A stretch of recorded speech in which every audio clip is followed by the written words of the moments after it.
الحمد لله رب العالمين والصلاة والسلام على أشرف المرسلين نبينا محمد وعلى آله وصحبه أجمعين. With regards to ibadat, Sawm, fasting, we talked about the part of the hadith, الصوم لي وأنا أجزي به. Sawm, fasting is for me. Allah subhanahu wa ta'ala says, وأنا أجزي به, I reward for it. And the meanings that comes as a result of that from to push away as showing off, because this is ibadah, that sincerity is very clear in it, because a person is not seen to be fasting, and that's why it's a secret ibadah, if it's correct to say. No one knows except Allah subhanahu wa ta'ala whether a person is fasting or not, and that's why this is such a great ibadah, and the rewards of it is beyond the ways of al-hasanat wal-sayyat, as we talked about that also before. But the subject of al-ikhlas, which is the opposite of al-riyā, the sincerity of intentions, it's very easy to say, but it's something that's supposed to be present in the heart of the Muslim at all times. In the ibadah, of course, no doubt about this, whether it's the salawat, the dhikr of Allah subhanahu wa ta'ala, fasting, all of that has to be sincerely for the sake of Allah. The person is not seeking any pleasure from anyone. But the ikhlas has 2 points to it. The first one, that it's ibadah to Allah. So a person is making the ibadah sincerely to Allah, meaning that he is devoted in his worship to Allah subhanahu wa ta'ala alone. That's what al-ikhlas means. The second meaning of it, or the second aspect of it, that the person is seeking rewards from Allah subhanahu wa ta'ala alone by this particular ibadah, not seeking any pleasure of any other human beings. And that's why one of the definitions of al-ikhlas, أَلَّا تَشْهَدْ بِعِبَادَتِكَ غَيْرَ اللَّهِ, that you don't make any witness for your ibadah other than Allah. You're not witnessing with your heart the eyes of the people. Your heart is only seeing the witness of Allah, that Allah subhanahu wa ta'ala is seeing you. So you don't seek the witness of the human beings, you seek the fact that Allah subhanahu wa ta'ala is seeing you.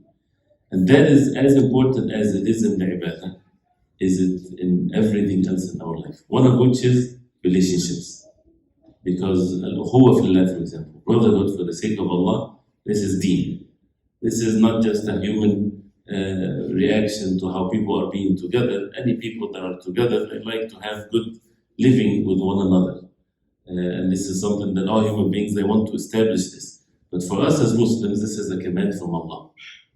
And this is clearly stated in the Quran and the hadith of the Prophet ﷺ, وَاعْتَصِمُوا بِحَبْلِ اللَّهِ جَمِيعًا وَلَا تَفَرَّقُوا. Do not be disunited, do not be dispersed. إِنَّمَا الْمُؤْمِنُونَ إِخْوَةٌ فَأَصْلِحُوا بَيْنَ أَخَوَيْكُمْ. Indeed, the believers are brothers. And the hadith of the Prophet ﷺ, وَكُونُوا عِبَادَ اللَّهِ إِخْوَانًا. This is a command. Be, O ibad of Allah, slaves of Allah, servants of Allah, be brothers. So it's not a choice. It doesn't have to be that brother you like him or you don't like him, or he gets on your nerves, or he said this to you, or he didn't say that to you. It doesn't matter. This is deen. Allah subhanahu wa ta'ala is commanding the believers to be brothers to one another.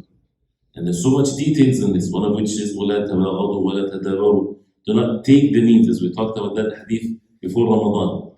تَبَاغَضُوا means تَفَعَلُوا. Do not take the means that will lead, might or might not lead, to hatred between one to the other. So anything that might lead to the hatred, to the disunity among the brothers, or anything that negates the brotherhood tie, which is stronger than even the biological tie in some cases, because it's all for the sake of Allah. And what's for the sake of Allah is an everlasting one. What's for the sake of worldly things, it goes away by the end of this world. So therefore, this such a relationship and everything else in the deen of Allah, it's a command of Allah, and that's why we have to make sure that it's sincerely done for the sake of Allah. So as always mentioned, which is a very basic principle in akhlaq, in the deen of Islam, it is not based on how the brother is treating you, or how this Muslim is acting towards you. This is what human beings, they do. But deen is different. Deen, that means you're fulfilling the rights of the brotherhood between you and your brother for the sake of Allah, witnessing or seeking the witness of who? Of Allah subhanahu wa ta'ala. Allah subhanahu wa ta'ala is seeing you, how you're acting towards your Muslim brother, for example. and that's what you're seeking. That human being, or that Muslim, is out of your calculations. You don't really see him with your heart. You see him with your eyes. Yes, he's the one that's supposed to be kind to. You give him the salam, he responds to the salam, the right to be observed. If he's sick, you go visit him. You're making dua to Allah subhanahu wa ta'ala for him. You push away any hatred or envy, no backbiting, no slandering, having husn al-dhan, the good expectations of him. If he says a word that can mean all kinds of things, even if you find 70 excuses, which is a great statement from Umar radiallahu anhu, seek 70 excuses for him, is all deen and husn al-dhan and others. So when you're practicing husn al-dhan, your brother, he turned away from you, or he said something harsh to you, or brothers in the parking, don't park here, park over there. They, at the moment of anger, maybe, it doesn't matter. Right? Say, for example, someone was acting on his own nafs, on his own desire. And we're all weak and we have to slip away. This is part of being human beings. And if you want to seek an evidence of that, look at yourself, and I look at myself and everyone, when you are at home, when you are with the wife and the kids. We're not the same when we are with everyone in the masjid, right? Because they see the moment of weaknesses we have. So, and a human being that never have a moment of weakness does not exist after the Prophet ﷺ. So if that happens, say for example it happened, to practice this is that a person is seeking the witness of Allah subhanahu wa ta'ala, forgive, having husn al-dhan. Inshallah, someone is doing something, we always say, and Allah subhanahu wa ta'ala knows best, that it's done for the sake of Allah. Allah hasibu. We do not praise one another. We don't know what's in the hearts. We say we think that this is done sincerely for the sake of Allah, and Allah knows best. Allah hasibu. Allah suffice for him. But this is how the husn done even with the hearts. Even though we do not know what's in the hearts, but we simply think. This is what appears. And Allah subhanahu wa ta'ala knows best. So in any matter like this, we're seeking the witness of Allah. Without this, then the shaitan has his ways. The shaitan, his goal is the heart, not the physical actions only. So once he sees in the heart, and the shaitan can smell, if it's correct to say. If he sees in the heart that things are not yet sincerely for the sake of Allah, he goes in.